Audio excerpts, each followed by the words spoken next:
Do you know what it's like?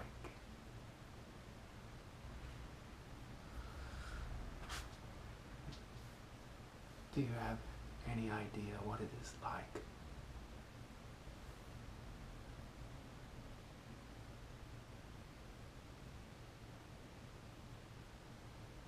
To live inside of a dragon?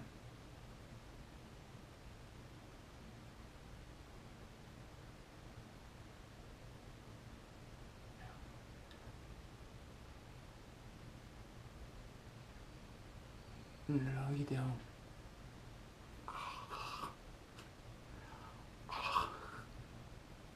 You don't have any idea what it is like to live.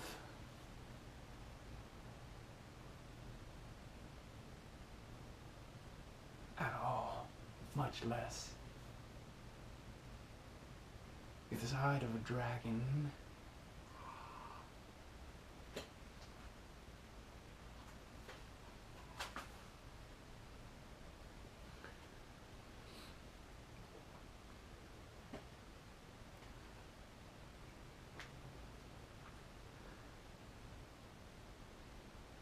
You don't have any idea.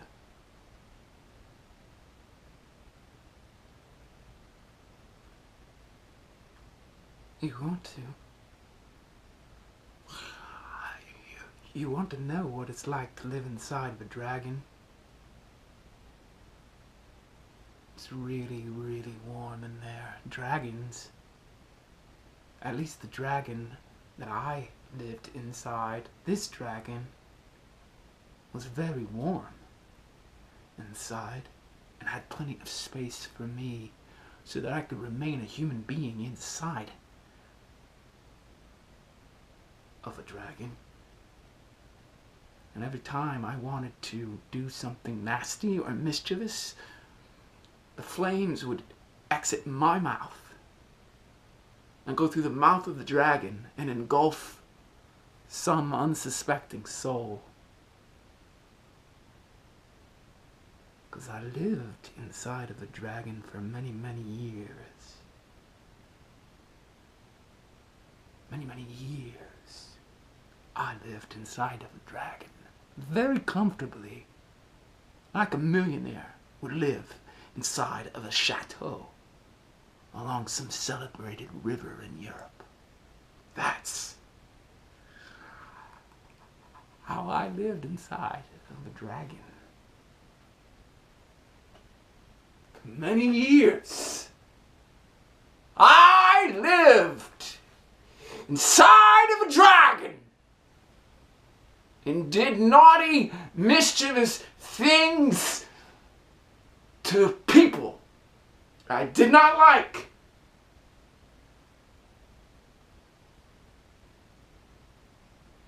When I had those kind of thoughts that I shouldn't have, and the fire exited my mouth and left through the nostrils and the gaping mouth of the dragon, I would incinerate and thus obliterate and ergo annihilate and ultimately decimate.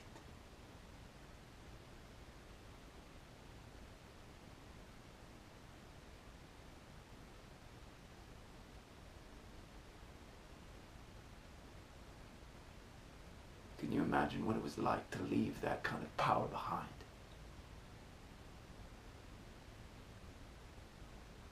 To leave my chateau.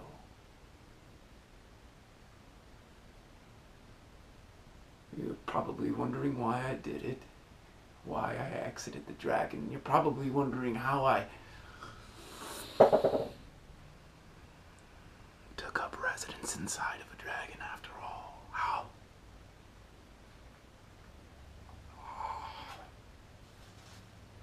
Right now I could feel those magical wings unfurling.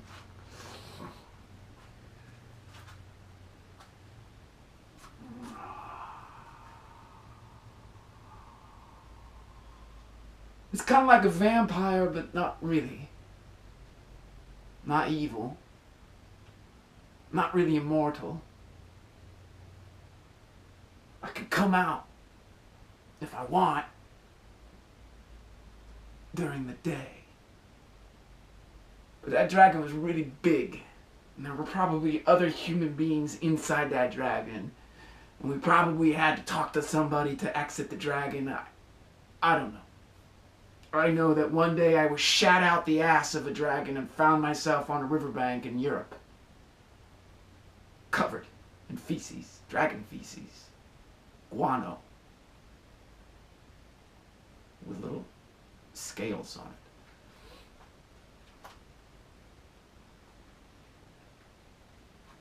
I was so powerful at one point in time. I mean, it wasn't me controlling the dragon per se.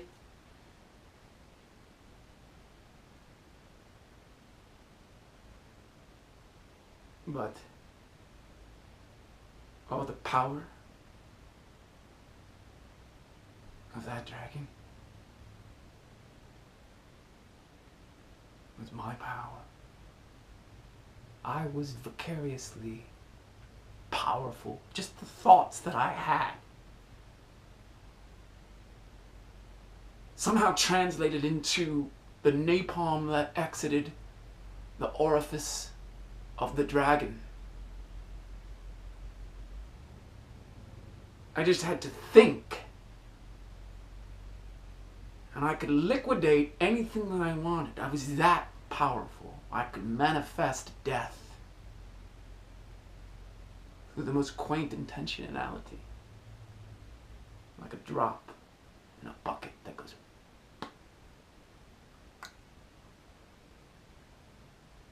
You can imagine, after having that kind of power in consortium with other human beings who were also living that kind of power, that when I was shat out on a riverbank in Europe, I was lost, utterly desolate and despondent, hopeless, helpless, dispossessed, disenchanted, forlorn, at a loss. I wanted to enter the next dragon that I saw, but how do you enter a dragon? Those motherfuckers will fry you once they see you. Which then brings me to the next question of, or maybe it's your question, it's certainly mine. I've been asking a lot of questions lately. How did I enter into a dragon in the first place?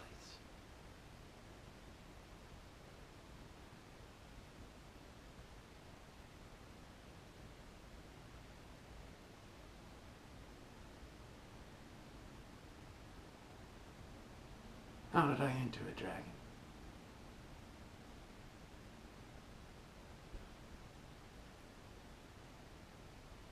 I know that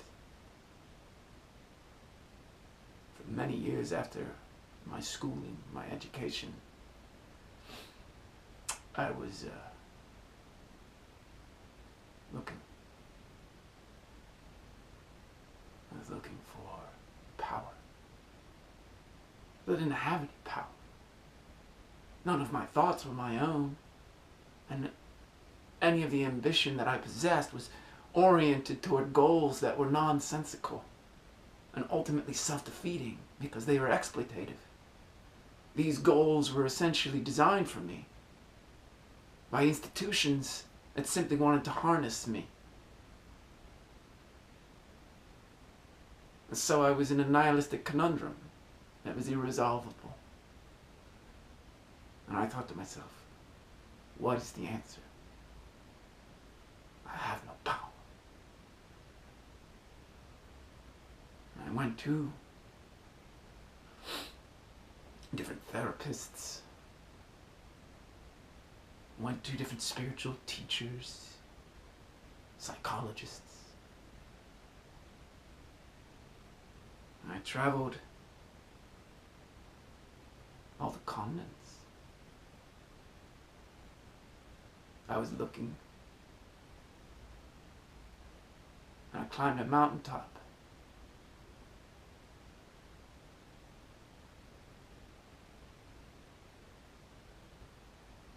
And there it was.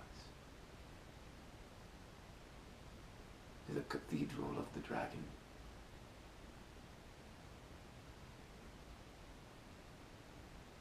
The mouth of the cathedral was the mouth of a dragon carved in stone.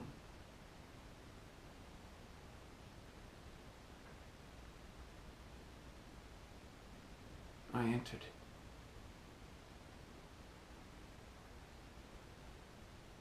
The mountaintop was so elevated, the air so pristine and frigid, that in fact, the Cathedral of a Dragon was really a petrified dragon, one ossified by time.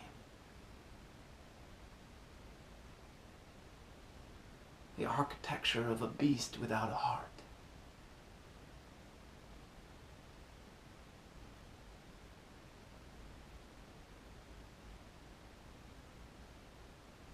And I became that heart. The heart of the dragon. The dragon can destroy anything. But if the dragon doesn't have a heart, well then, the dragon is just a stone edifice.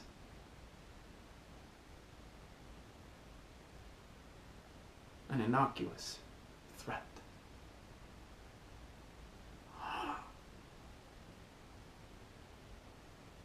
So I entered the Cathedral of the Dragon and went deep inside and sat on the throne in the innermost room. And when I put my hands on both arms of the throne and leaned back in the chair, the dragon came alive and flew off the mountaintop. And we really just soared everywhere. To the moon, to Saturn, to Pluto, when Pluto was a planet, to Alpha Centauri, to the Crab Nebula, to all sorts of constellations.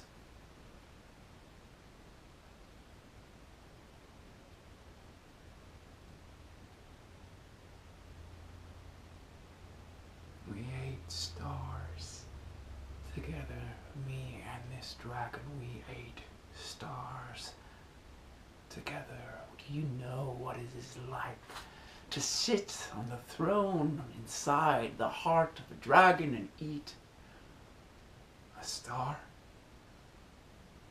Do you know what that is like? It's imponderable. It's the destiny that will not avail itself to any being other than the pilot of a dragon flying through infinity and realizing eternity in the flapping of a wing,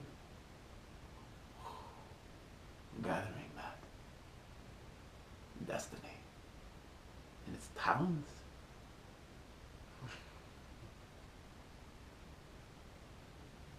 And so we came back to Earth, and all I wanted to do was simply share my travels. Share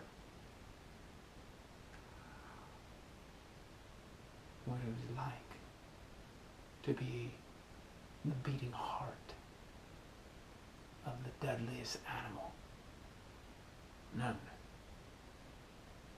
to mankind, the dragon. So I tried to connect to people. I tried to connect. Like right now, I am trying to connect with you. I tried to connect with people there. Then, and I had the noblest intentions. I went up to people and tried to connect with them with my fangs and with my claws and with my scales and with my wings. I tried to connect to you, but you would not let me connect to you because you're so horrified of me. So horrified of me, of my fire, of the look in my eyes, of the insanity flowing from my nostrils, and the most gorgeous steam available to the imagination. You could not accept me for who I am. So it was utterly pointless to go and engulf a star and breathe it through my mouth in the form of napalm to illuminate and warm the planet. You wanted nothing to do with that infinitude. You didn't want to realize infinity in the look of my eyes. You didn't want any of that shit. You didn't want a dragon. You don't want a dragon because a dragon is rebellion. A dragon is a myth. A dragon is a fantasy. A dragon is a story. A dragon is a fable. A dragon is a fairy tale. A dragon is a horrifying nightmare when you look a dragon in the eye and through that eye see the human in the heart of a dragon. You don't want that. You don't want any of that. So you rejected the dragon, you rejected me. And the dragon shat me out.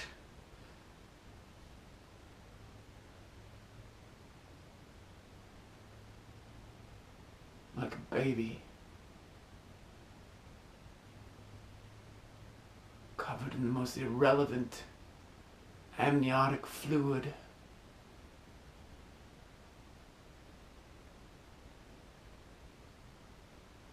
This kind of fecal, gelatinous residue.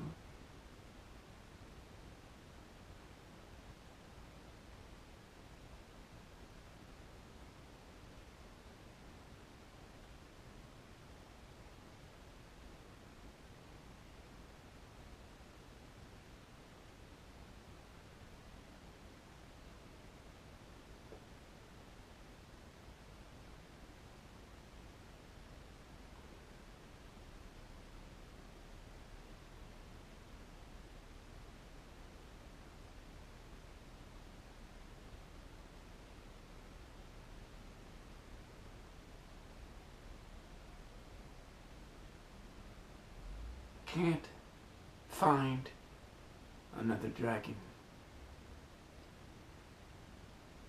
Because I know that there was really only one available.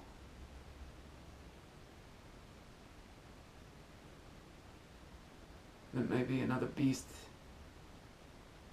somewhere, but I can't imagine what beast it would be.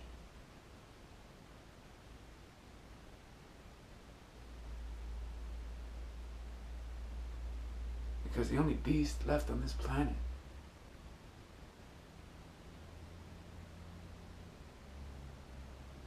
is me.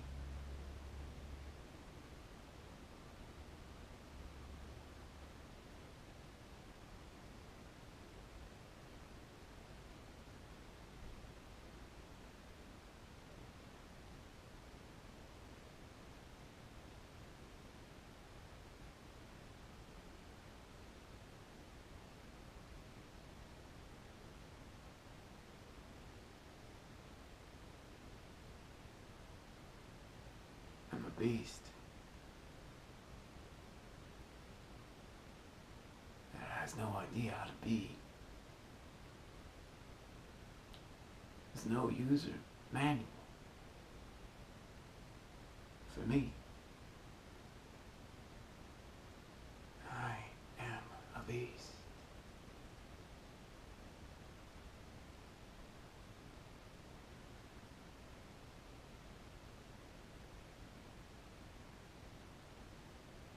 They'll come looking for me, but I will hide.